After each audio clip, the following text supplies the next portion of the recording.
فرض کن وارد یه هتل قدیمی میشی و همه میگن که یه ساحره داخل اتاق ماحصل اون هتل زندگی میکنه. اما سوال اینجاست که آیا واقعا ساحره وجود داره یا همه اینا داخل ذهن یه آدم شکسته و منزوی در حال رخ دادن. فیلم حکوم دقیقاً با همین موضوع بازی میکنه.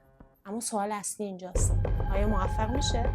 سلام، خوش اومدین به اوربیتا ساترن. من زحل هستم و امروز اینجا قراره یه فیلم نسبتاً ترسناک بهتون معرفی کنم.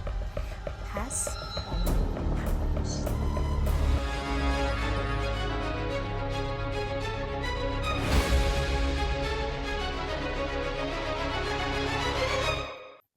امروز قراره با هم در مورد فیلم حکوم صحبت کنیم که ژانر ترسناک روانشناختی داره و با بودجه خیلی کمی ساخته شده و بیشتر از اینکه روی جامپ اسکر حساب کنه سعی میکنه با درگیر کردن ذهنت این فیلم رو پیش ببره. این فیلم در سال 2026 و به کارگردانی دیم مکارتی ساخته شده که بازیگر نقش اصلی اون رو آدم اسکات بازی میکنه. آدم اسکات رو احتمالاً هممون از بازی توی سریال فوق‌العاده و خفن سورنس میشناسیمش و در مورد این فیلم باید بگم که امتیاز 6.4 از 10 توی سایت IMDb و 90% از 100% توی سایت راتن تومیتوز امتیاز گرفته. خب حالا میریم سراغ داستان سریال. داستان سریال در مورد یه نویسنده کج‌خلق، بداخلاق، منزوی و حتی بی‌اعتماد به نام اوه باومنه که بعد از اینکه توی خونش روح مادرش رو میبینه تصمیم میگیره که به یک هتلی توی ایرلند بره که مادر پدرش اونجا ماحصلشون رو سپری کردن و خاکستر مادر پدرش رو اونجا توی طبیعت رها کنه. از همون لحظه ورود به هتل متوجه فضای عجیب و غریب و ترسناک هتل میشه و متوجه میشه که طبق گفته کارکنان اونجا یه ساحره زندگی میکنه توی اتاق ماحصلش و ما رفته فیلم طوری شروع میشه که شما مرز بین واقعیت و خیال رو اگه بخوایم در مورد شخصیت سازی این فیلم صحبت کنیم میشه گفت نه همش ولی تقریبا شخصیت سازی و مامن دقیقا چیزیه که میشه گفت نقطه قوت فیلمه. ما از همون اول متوجه کج‌خلق بودن، بد اخلاق بودن، منزوی بودن و حتی غیر قابل اعتماد بودن اوه باومن میشیم و رفته متوجه میشیم که علاقه مادرش و رفتار تضادش با پدرش از چی نشأت میگیره و به نظر من این تقریبا میشه گفت یکی از نقاط قوت. اینم بگم که این فیلم شخصیت اوه باومن رو کاملا سفید یا کاملا سیاه نشون نمیده و همین باعث میشه که داستان تقریبا قابل باورتر باشه. اما در مورد شخصیت‌های فرعی من نمیتونم این صحبت رو بکنم. فضا سازی فیلم میشه گفت باز هم میشه حساب کرد که یکی از نقاط قوت فیلم لوکیشن ها، نور پردازی ها، هتل، بزهایی که ماشروم میزنن و حتی زیرزمین باعث میشن که تو یه حس ناامنی به دست بده و یکم که شده بترس. اگه اکثرا فیلم‌های ترسناک دیده باشین، فیلم‌های ترسناک نقطه عطفشون اونجاهایی هستش که تو تصویر دستته، حالا با چیزی که میبینی تلویزیون، گوشی یا هر چی و خب اون تصویری که میبینی بهت حس ترس رو القا میکنه. اما این فیلم این کارو باهات نمیکنه. با من که این کار نکرد. توی این فیلم من از صداها خیلی بیشتر از صحنه‌ای که می‌دیدم می‌ترسیدم. صدای ناله‌هایی که به گوشم می‌رسید واقعا بدنمو می‌لرزوند. ولی از لحاظ تصویری بخوام بگم از یک فیلم تقریبا 2 ساعته من 2 جاش رو فقط ترسیدم. اون هم طبیعتاً تاثیر صدا خیلی بیشتر از تصویر. یکی دیگه از نکاتی که میشه بهش پرداخت اینه که کارگردان و فیلم یه جاهایی میخواد به من مخاطب استرس بده اما موفق نمیشه متاسفانه. مثلا برای مثال سکانس آسانسور، من چون صحنه های بعد این آسانسور رو دیدم استرس نمیگیرم.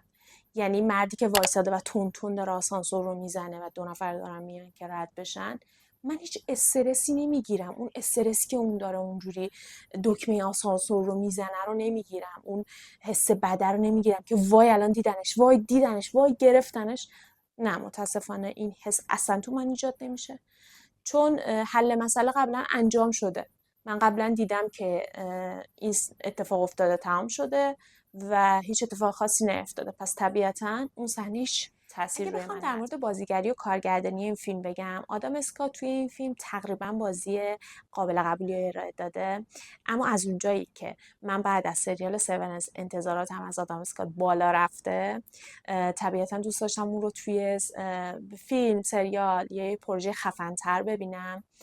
برعکس آدم اسکات، بازیگر نقش مادر اوه یعنی مالوری آدامز اگر اشتباه نکنم فوق‌العاده مصنوعی بازی میکنه. اصلا باهاش خونه میگیرم توی فیلم، یعنی یه صحنه‌ای که بازی میکنه انقدر مصنوعیه که منو میگیره و از تو فیلم یکی از نکاتی که این فیلم داشت و خیلی اذیتم میکرد این بود که یه سری اتفاقات واقعا بدون دلیل میافتاد. برای مثال وقتی اوم داخل اتاق بود بدون اینکه تلاشی کنه و بدون اینکه بخواد مثلا خودش رو به در و دیوار بکوبه راه خروج رو پیدا میکرد و این خیلی اذیتم میکرد. من دوست داشتم که بازیگر رو ببینم که برای بیرون رفتن تلاش میکنه، راه خروج رو پیدا میکنه. و یکی دیگه که خیلی رو مخم بود این بود که با من هیچ تلاشی برای بیرون رفتن از اون اتاق نمیکرد. اون هتل چون قدیمی بود اونقدر سیف و امن و محافظت شده نبود که نشه در و پنجره رو شکوند، ولی اون این کارو نمیکنه. تمام فکر کنم نزدیک 20 دقیقه نیم ساعت که تو اتاقه، شاید هم حالا بیشتر، در حالی که میتونه پنجره رو بشکونه، در رو بشکونه، چیزی پیدا کنه که این کار رو انجام بده، ولی این کار رو نمیکنه. تلاش‌های بیهوده‌ای میکنه که خیلی توی فیلم. و در مجموع اگر بخوام بگم که فیلم حکوم چه فیلمیه، از نظر من یه فیلم ترسناک روانشناختیه که بیشتر از این که بترسونتتون با ذهنتون بازی میکنه. و اگه فکر میکنین که دوست دارین یه فیلمی رو داشته باشین ببینینش صرفاً فقط برای سرگرمی، فارغ از بازیگری، فارغ از هر چیز خوبی که یک فیلم رو به یک فیلم خیلی خوب تبدیل میکنه، فقط برای سرگرمی و اینکه یکم بترسونتتون و اینا، حکوم انتخاب سراغ بررسی فیلم با اسپویل. پس اگه این فیلم رو ندیدی همینجا پازش کن، برو فیلم رو ببین، بعد بیا از اینجا بعد با هم ادامه میدیم. پس اسپویلر. حالا اگر بخوایم بریم سراغ خود فیلم از اول، اگه بخوام از اسم فیلم شروع کنم، چون اگه تو اون قسمت میگفتم داستان اسپویل میشد، برای همین نگه داشتم برای این قسمت. حکوم یه کلمه قدیمی انگلیسیه به معنای چرند، مزخرفات، حرفای بی‌اساس و اصولاً چیزهایی که مردم بهش باور دارن ولی در اصل وجود نداره. به نظرم کارگردان این اسم رو عمدن انتخاب کرده، چون داستان اصلی این فیلم روی همین سوال بنا شده که داستان ساحره واقعیه یا چرند. یه دو تا نکته هست که لازمه توی این قسمت با اسپویل بگم. یکی این که به نظرم بازیگر نقش جری خیلی میلنگید، خیلی قلوف شده میلنگید.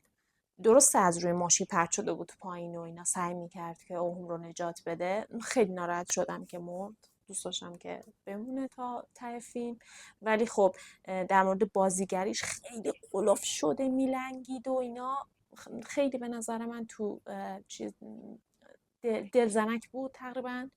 و گزینه دوم این که کاش ما اون صحنه‌هایی که فیونا توی زیرزمین بود و داشتیم، یعنی یه چند تا سکانس ریز از اون صحنه‌ها داشتیم، حداقل اون جایی که خود فیونا داره در مورد اون زیرزمین توی ضبط صوت اوم صحبت میکنه. کاش یه چند تا صحنه داشتیم که واقعا فیلم رو به صحنه‌های ترسناک تبدیل میکرد، ولی متاسفانه نداشتیم و مرگ فیونا خیلی باورپذیر. و در مورد پایان فیلم، به نظر من که این فیلم داره تلاش میکنه که ذهن رو همچنان بعد از پایانش درگیر نگه داره. از یه طرف ما اعترافات آلبی رو داریم که میاد به اوه میگه که داخل فلاسک نوشیدنیش یه سری قارچ یا ماشروم ریخته که به ما این حس رو میده که ممکنه تمام چیزایی که اوه دیده توهم و حاصل مصرف ماشروم باشه، ولی از یه طرف هم این اتفاقات رو وقتی کنار هم میذاری میگه که خب نمیشه که اونها رو ندید گرفت و اتفاق نیافتاده، مخصوصا وقتی هتل میسوزه و من جسد جری و فیونا رو پیدا میکنن، تو پیش خودت میگی خب پس نمیشه که واقعی نباشه. برای همین این فیلم خیلی با نکته قابل قبول این فیلم میشه گفت جایی که خیلی ترسیدم صحنه زیرزمین بود. اکثر فیلم های ترسناکی که میبینم، یک بار هم گفتم، روی جامپ اسکرها و یهو ترسیدن فوکوس دارم، ولی این فیلم مخصوصا توی اون زیرزمین این نکته رو نداشت. با فضاسازی و صدا و حتی نور و رنگ و اینا جوری میترسوندت که دقیقاً همونو میخواستی. اگه همین فرمون رو روی کل فیلم پیش میبردم به نظر من خیلی فیلم اگر بخوام بگم که بدترین سکانس، چون بهترین سکانس رو گفتم، بدترین سکانس رو هم که خیلی اذیتم کرد رو هم میگم.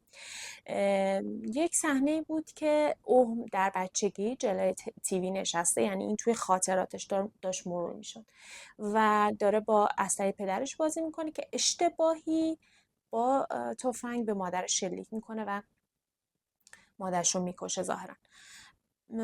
خنده هایی که از توی تیوی پخش میشد خیلی تلاش میکرد که فضا رو سنگین کنه، تلخ کنه، ولی دقیقا برعکسش بر من رخ داد. یعنی اونجا حتی خندم هم گرفت، انقدر که این سکانس مصنوعی بود و اذیت کننده بود. علاوه بر اون بازیگری مادر او هم افتضاح بود، یعنی کامل همون که گفتم منو پرت کرد از فضای فیلم بیرون که این چیه دارم میبینم، یه همچین چیزی. در نهایت اگر بخوایم این بحث رو ببندیم، حکوم فیلم بی‌نقصی نیست. ترس که ایجاد میکنه جواب نمیده متاسفانه. بازیگرای فرعی عملکرد خیلی ضعیفی دارن.